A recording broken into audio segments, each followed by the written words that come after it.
নমস্কার, মিষ্টি বাবাই কিচেনে আপনাদের সবাইকে স্বাগত। আজকে সকালবেলা আমার ভীষণ হাসি পাচ্ছে, কারণ বোন মা সবাই উঠে কাজকর্ম সেরে বোন রান্নাঘরে ঢুকে ভাত বসিয়ে দিয়েছে, মা ঠাকুর ঘরে, আর এদিকে বোনের ভাত তো হয়ে গেছে, প্রেশার কুকারে সিটি পড়ছে, সেই আওয়াজে আমার ঘুম ভাঙছে।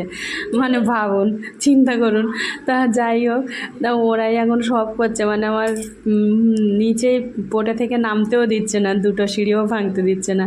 তো যাই হোক, প্রথমে ভাত করলো, ডিম আলু সিদ্ধ করলো, করে ওদের সব খেতে দিল। এবার টিফিন বানাচ্ছে চাউমিন।